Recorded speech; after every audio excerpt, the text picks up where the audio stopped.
You know, every time I think that this is going to be a simple, easy install, there's always something that just happens.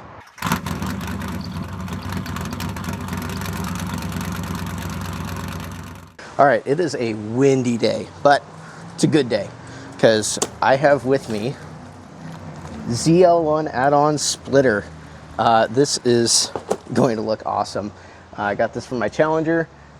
I'm gonna go through the process of, putting it on. I did have to take my license plate holder off. So I already went ahead and did that step. This is just some factory bolts that we already had to take off. Shitbox. So yeah, I am hoping I can reuse this because, kind of need a front license plate, but I might have to re-drill. I don't know, we'll see. I'm hoping that this, it's kind of hard to see, but there's going to be a decent amount of this that comes out in front of the original splitter that's on the car already. So I'm hoping that I can reuse that, not have to mess with anything. But yeah, we will start with taking everything apart. Hopefully you can hear me fine with this. I really don't know if the wind is messing with it or not, but yeah, we'll go ahead and start disassembling everything. Okay, I'm gonna take you underneath the car with me. Hopefully you'll be able to see stuff. Oh, look at that. Maybe. There we go, okay.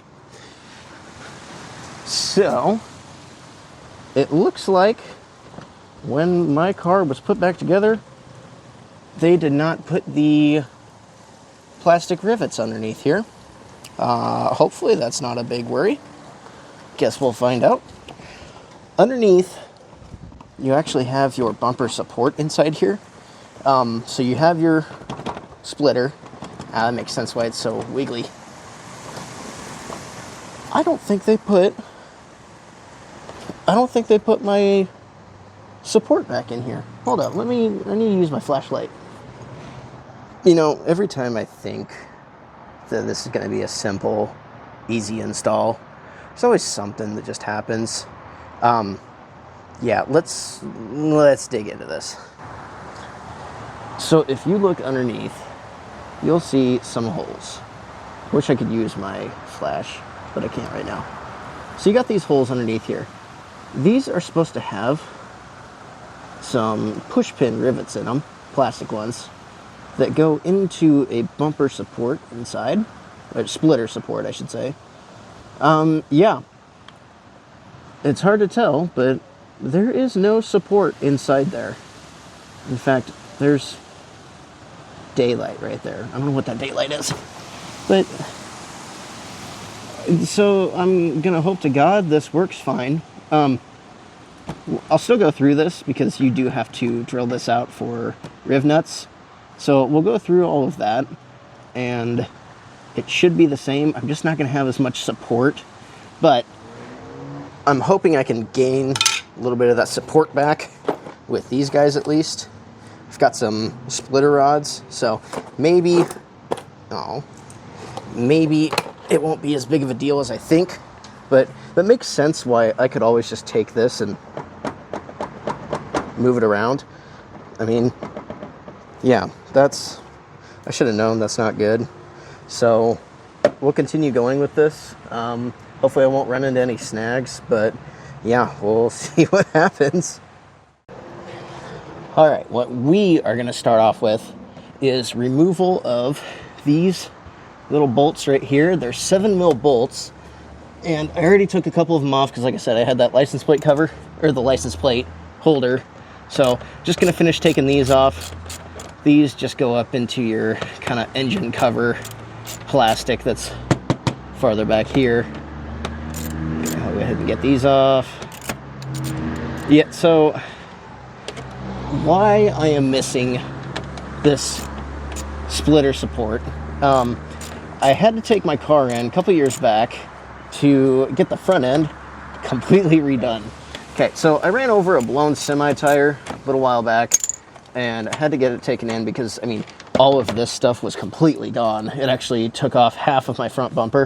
Of course, you can see that. So I had to get it completely new bumper, new splitter. Apparently they did not put a new splitter support back in.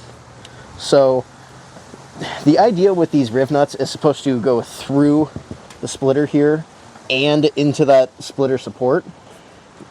I'm hoping it's not going to be as big of a deal just going through the splitter support, or just this splitter, but we will see. So I've got all of these out, and now we're going to go through all of these holes here where the rivets should be, or the little push pins, where they will be on your vehicle if you're, you know, watching this for install. Oh, what the hell that was. Getting sidetracked again today. So I'm going to go through all of these holes and open them up with a 3/8 drill bit. That'll be just enough to get that riv nut through, and then we are going to get through all that, put those riv nuts in. I'm going to be putting them in a different way than, you know, with a riv nut tool.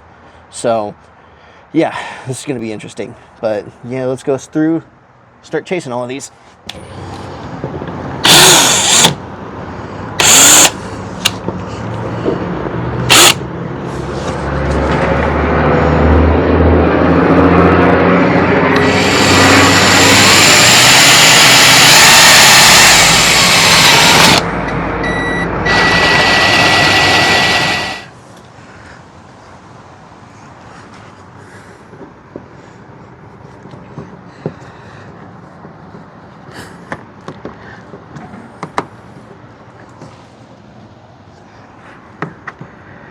So what I'm doing over here is, oh yeah, you can see me.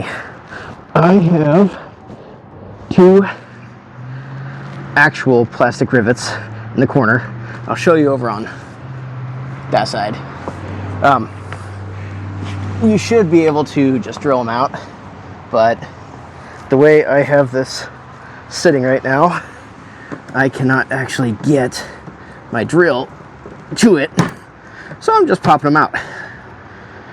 Pop it up that way, yep.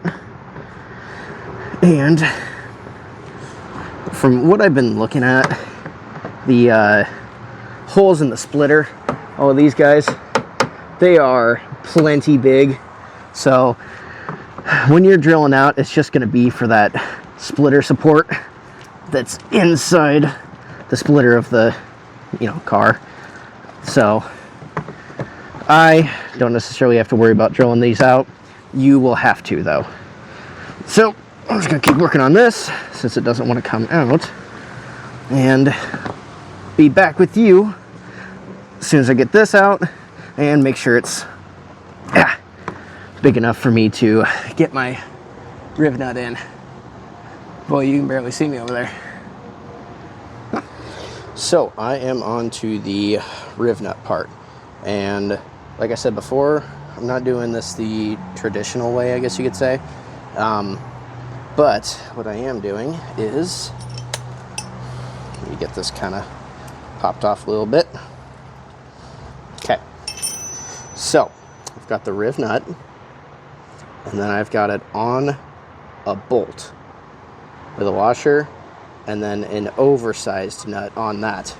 So what I'm going to be doing is taking this bolt, going to be using the impact on it as I am holding the oversized nut in place. Now what that's going to be doing is squeezing the riv nut there, and it should squeeze where it needs to be, opening up and actually putting itself in place, locking it in place. So we're going to do that. Should not be a big problem trying to do all of this. Again, nothing ever goes to plan, so we'll see how that goes. But got all the bolt holes, or the riv nut holes, opened up, so it's time to do this.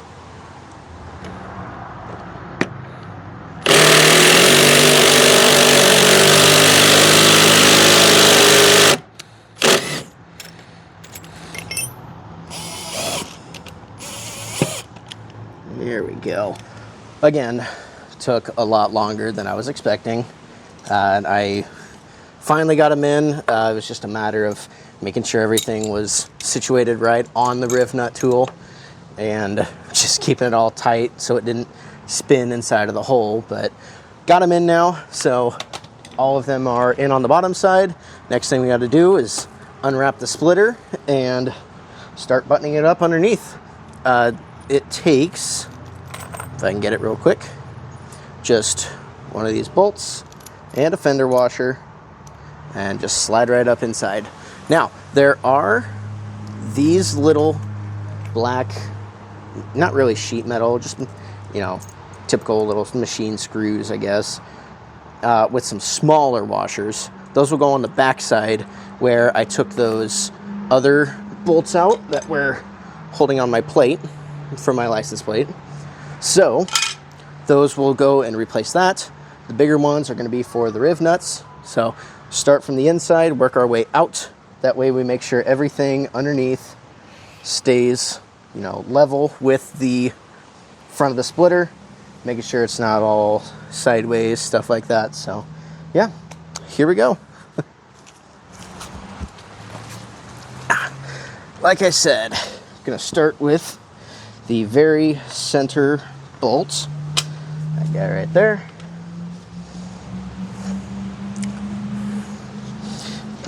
Let me get underneath, actually.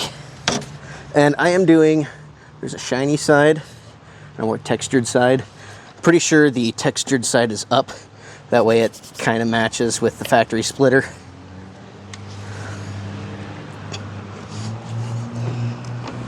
Now, what I'm trying to do is get them in by hand first, just because I don't want to accidentally strip anything. I had some problems with this one right here, so hopefully it'll be fine. Oh yeah, it seems like it's going in good. Okay, well, I got to sort out a couple other things on my end, but this thing is on. Yeah, it's pretty awesome. I like it. I've got to do the splitter supports now, the rods. I'm gonna put them as inboard as I can. So what they do is, you've got a couple of screw holes or screws up in here that hold this lower grill on, and we're just gonna go ahead and take that one out just so I can show you. So got this screw right here, and what we do, if I can get these over here, so this has the same type of screw, if you want to focus, the same type of screw in it. So what I'm going to do is I'm going to disconnect this stuff, get that screw and the support right here inside, and from there we can figure out where we want to put this.